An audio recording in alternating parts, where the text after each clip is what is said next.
So we are going to shift. We are going to shift from talking about basic science to being on the front line where things happen every day. In reference to our burnout session that we had this morning, until 3 years ago, I was one of those people. And what happened is I got terminated from my other job because the grant expired, and I moved to St. Michael's, where I work at present. So for the past 3 years, my work week is only 3 days a week, and I go on as many vacations as I can. And I feel that I could think and be a whole lot more productive at this point in time. I'm a nurse for about 25 years and a nurse practitioner for the last 15, and I've taken care of HIV-positive people in that time. And I graduated with my doctorate in public health with a concentration in epidemiology this year. So I thought, when I put the slides together, that I better tell people a little bit about New Jersey. So this slide, we see a map, and we see the map, the green area is the state of New Jersey. The dark orange colors here is Manhattan and Staten Island and the rest of New York City. Up in this area is upstate New York, Philadelphia, Pennsylvania on this side. So the blue dots represent areas that are highly prevalent with HIV, and it's where we have our rapid test sites. So if we left New York City and we went through the Holland Tunnel, we would come to Jersey City in about 5 minutes, and in about another 10 minutes would be Newark, and this is where I work. If we went through the Lincoln Tunnel and drove down 280 a little bit, we would come to the city of Patterson, another high prevalent areas. We have two major highways running north to south. So the Garden State Parkway goes to Atlantic City in this area, and this is Ashbury Park, where we are finding more cases. The other north to south highway is the New Jersey Turnpike, and it goes past New Brunswick, Trenton, and Camden, other high prevalence areas. And we see connections with other highways between Philadelphia, Camden, and Atlantic City, and Trenton connecting to Ashbury Park. So New Jersey is one of the most diverse states in the U.S. We have probably everybody in this room represented in New Jersey in different numbers. We have about 9 million residents in almost 9,000 square miles. According to the New Jersey Department of Health data, there are 38,000 people living with HIV/AIDS with a prevalence rate of over 427 per 100,000 patients. So think about, for those of you who are clinicians, what does your patient population look like? In New Jersey, 79% of them are over 40 years old. They are 65% males. 78% are minorities, either Black or Hispanics. About 20% have a history of injection drug use. About 24% are MSM. About 22% are heterosexuals, and the other patients, we don't know what their risk is because it's not reported at the time that the test is done. So some of the background, as I said, I moved from University Hospital to St. Mike's 3 years ago, and we had really bad cervical screening rates, about 35 to 40% in any given year. So I decided that I would be the one to do the pap smears and the screenings. And what I saw was a very high prevalence of STIs, gonorrhea, chlamydia, and trichomonas in these women. When I just took care of the HIV, I was oblivious to how much STI that there was. So I began screening at that time.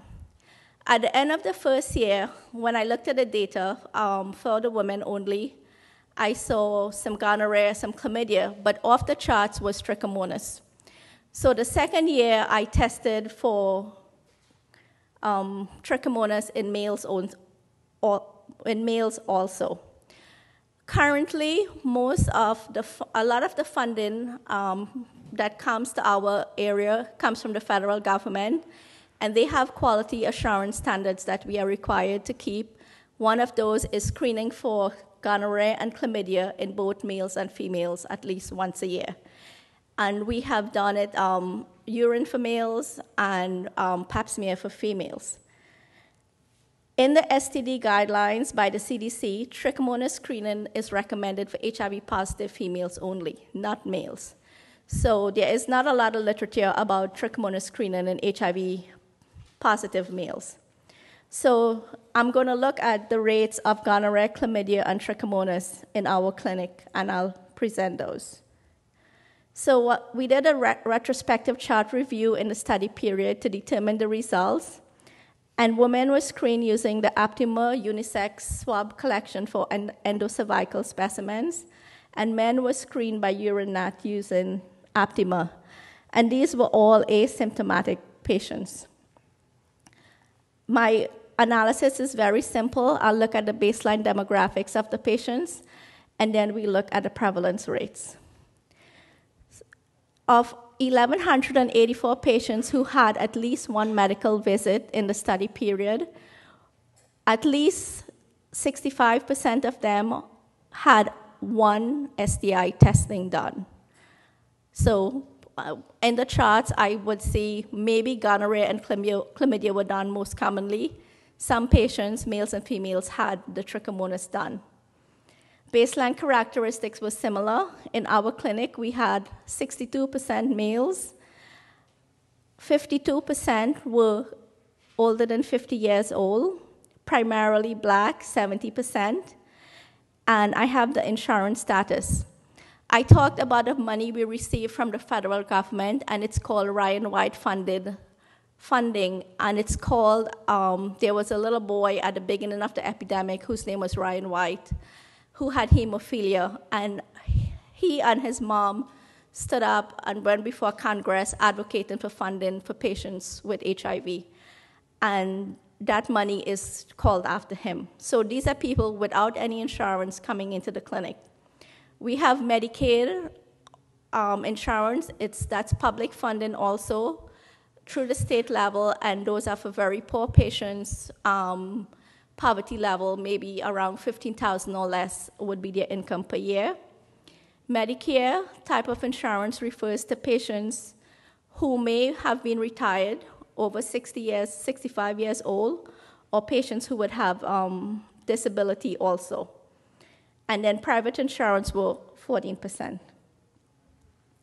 So what I did is I calculated the prevalence rate per 100 patients screened. So for overall, it's the number of positive patients over 765, but for each disease, it's over the number of patients screened for that disease.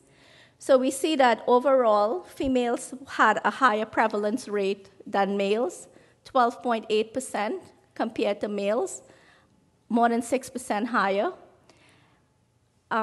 We see that there is some gonorrhea and some chlamydia, but the most common STI was trichomonas.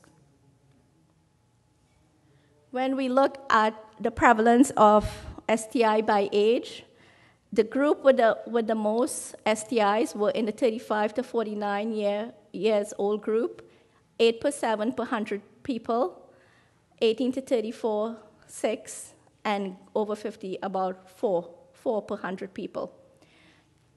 Patients who were younger than 50 years old had gonorrhea or some chlamydia, but we see that trichomonas was highest in every single age group. When we look at race, overall, Blacks had the most amount of STD, 7 per 100 patients, compared to other races. And we see they also had, there was no gonorrhea reported in other races, and trichomonas was again the most prevalent disease. When we look at insurance type, we see Medicaid accounted for the highest prevalence of trichomonas, 9.3 per 100, about 2 to 3 times higher than any other insurance source. Patients with insurance did have more reports of gonorrhea or chlamydia. Trichomonas was more prevalent among those with Medicaid, Ryan White funding, and also Medicare, and least among patients with private insurance. So in conclusion, I think that testing and treating trichomonas, in addition to gonorrhea and chlamydia, is important for HIV-positive males and females to prevent the transmission of HIV.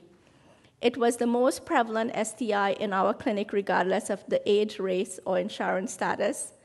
And trichomonas may be an important mediating factor in the transmission of disease for this population. The cell sizes were small for most of the measures, and results may become more robust. And these results may not be generalizable to other HIV clinics or other areas of the world, depending on what the patient population looks like. So, any questions?